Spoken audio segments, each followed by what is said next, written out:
Hi, George. There's something I want to talk to you about. Huh? Oh, what do you want, Cassandra? I'm kind of busy right now. I'm still working overtime. Oh, overtime, huh? Was making out with a woman at a love hotel part of your job again? What? You just left the hotel with a woman right now, right? What are you talking about? I'm still at the office. Okay then, turn around right now.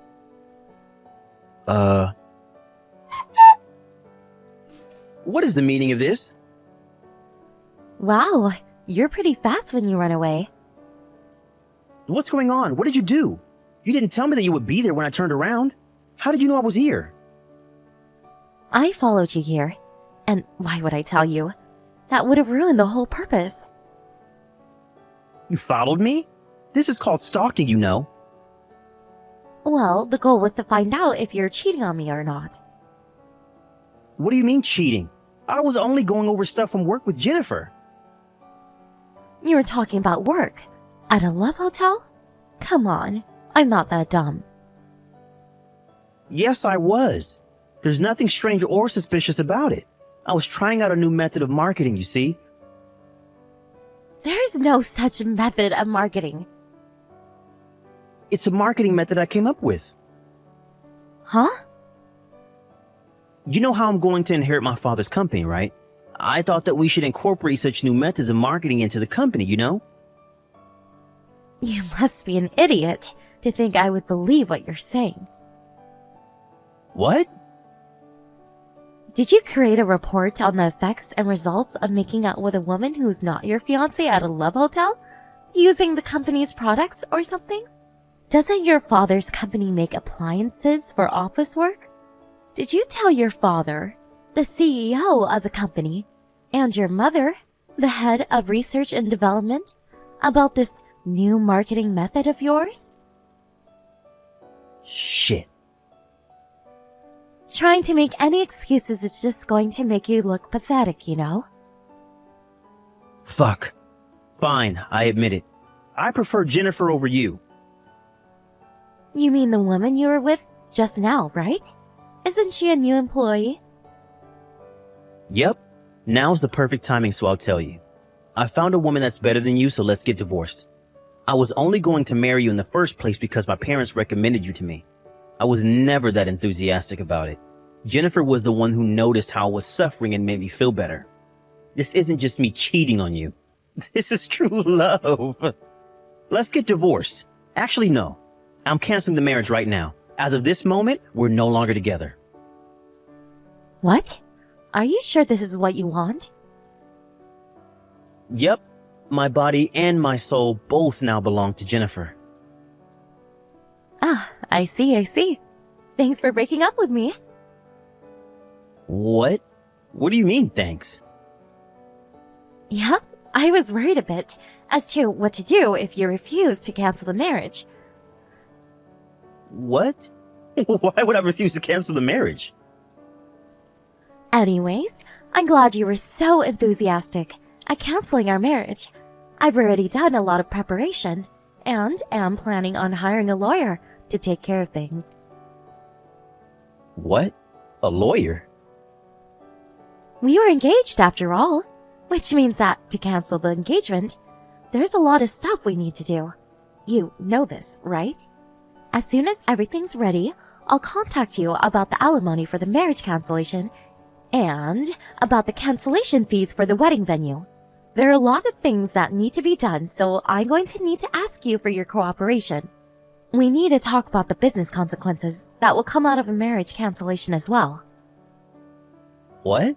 What do you mean business consequences? Don't we just break up and that's it? Why does it seem like this is going to be a huge hassle? You're Cassandra Phillips, right? This is Jennifer Norris, George's new girlfriend. I wanted to talk to you, so I got your phone number from George. Oh, the fact that you contacted me directly must mean that either you're quite thick-skinned or quite fearless, or maybe both. Yeah. I don't want to hear the howls of the dog who lost, so I'll ignore your remarks and continue with what I have to say, old lady. What is it? I heard that you and George are going to break up since you found out about our relationship. So I decided to apologize to you for stealing your boyfriend. It was less than 1 month before you two got married, right? I'm so evil. Yes, we are going to break up. I'm going to be asking an alimony from you too, by the way. What? What do you mean an alimony? Is this too the barks of the dog who lost? Didn't I just apologize to you for stealing your boyfriend? I apologize, so that's the end of this conversation. You already agreed to breaking up with George, so everything's been solved and we can all happily go our own ways. Yes, I hired a lawyer to take care of things, specifically to make sure that we can all go happily on our own ways once the marriage cancellation has been made officially. Huh? You hired a lawyer? Why did you go out of your way to do such a thing? Oh, I understand. You're trying to make this a big deal just so you can bother me and George, right? You're such a jealous woman. Even I feel a bit embarrassed. Jennifer? Me and George weren't just boyfriend and girlfriend, but we were also engaged to each other. So what if you're engaged to each other? Can you not act all arrogant just because you were a little bit more than a girlfriend to him? It's not as if you were married to him at the time. And besides, love is free. Marriage cancellation is enough reason to ask for an alimony. What? Also, I've already talked to your parents about this situation. What? My parents? Please don't do anything rash until my lawyer contacts you. Huh? I'm afraid you won't be able to keep your current job. I suggest you prepare yourself emotionally, starting from now. Is it the case that this is going to be a much bigger hassle than I thought it was going to be? Hey, Cassandra. My dad just told me that he's going to make one of the senior managing directors the next CEO, not me. Did you have anything to do with this? Not only that, but he's locating me to a small branch company based in some rural area. What did you do? It's not that I did something, but that your father was forced to make these decisions because of what you did, no?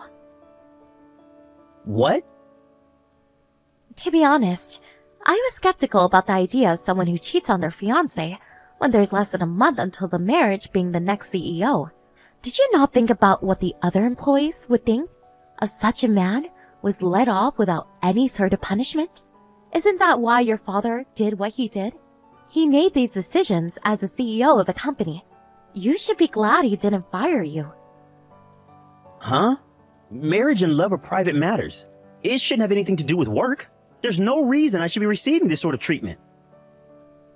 Aren't you forgetting something extremely important? What am I forgetting? That my grandfather is the largest owner of your father's company stocks. What? Seriously?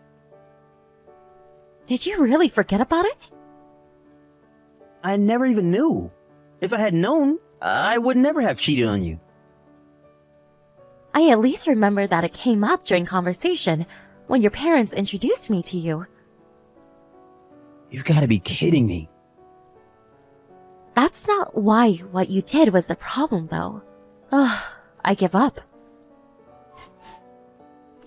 Cassandra, is it true that your grandfather is the largest owner of stocks at our company? Yes, it's true. So it is also true that George is not going to be the next CEO anymore because he angered your grandfather? While it's true that my grandfather is furious at George for betraying me, it's more that he didn't think that someone who would cheat on his fiancée a month before the wedding was fit to be the next CEO of the company. He asked for George's father's advice, the CEO of the company, as to what he thought. As the largest stockholder of the company, and not as my grandfather, apparently, the CEO had the exact same opinion. That's when it was decided that he would no longer be the next CEO. Seriously? And to think that I was going to be the wife of a CEO. Damn it. That means that there was no point in me stealing him from you. I knew it. So that's what you were really after, huh? Yes, and that's what you're after too, right? That's the only reason why you would immediately think of asking me for an alimony as soon as you found out the marriage was going to be canceled. I'm only exercising my legal rights as a person who was cheated on by their fiancé. Besides, I already earn enough money for myself that I don't really care whether my husband is a CEO or not. What? I'm not going to tell you about my job, because I don't want you two doing anything that might harm my business. But I'll just tell you that I'm not interested in any money from my husband. If that's the case, you don't need to ask me for any alimony, right? You already have all the money you need, probably. Why not just be kind and not ask me for any alimony? I already told you beforehand. I'm only exercising my legal rights as someone who was cheated on by their fiancé. Doesn't matter whether I have the money or not. But everyone at the office is giving me these cold looks, and I feel as if I'm kind of forced to quit my job at this company. If you take money from me, then I don't know if I'll be able to get by. So can you just, please? Don't you think you're messing around a bit too much? An alimony is an expression of sorry in the form of money. You can't just refuse to pay or demand a decrease in the amount without any proper reason. It's just out of the question. But it's true that I don't have any money. Bothering me about it is not going to solve anything. I'm only answering your text to answer any questions you might have. But having to deal with someone who doesn't know anything is quite tiresome. Please talk to my lawyer from now on. Fine, lend me some money then I'll pay your alimony. Are you telling me that you're going to borrow money from the person you're supposed to pay an alimony to and use that very same money to pay the alimony? Huh? Wait, what? It seems that you're so disoriented that you can't even think straight anymore. What? That's not what I meant. Wait! I think it would be better if you talked to my lawyer, not me. Goodbye then. Hold on! I thought that I would become a celebrity after I became the wife of a CEO, which is why I used up all of my savings. I seriously don't even have any more money. Cassandra, please, do something about it. I blocked her after that conversation and left everything to the lawyer I had hired. I asked the two of them to pay an alimony up front and also made George pay the cancellation fees for the wedding. With that, I put an end to this whole marriage cancellation business. Apparently, the two cheaters were forced to take on debt because of this, and then two of them moved to a tiny broken-down apartment that was basically a ruin to save money. But their love, either it was never there or it went cold. As soon as they see each other's faces, they immediately start insulting each other. The psychological effects of constantly living in an irritated environment is taking effects on the multiple part-time jobs they're taking as well, it seems. They keep on making mistakes, and the two of them were eventually fired. They no longer had no means to make a living anymore in their hometown and left for someplace else. What happened to them after that? I don't know.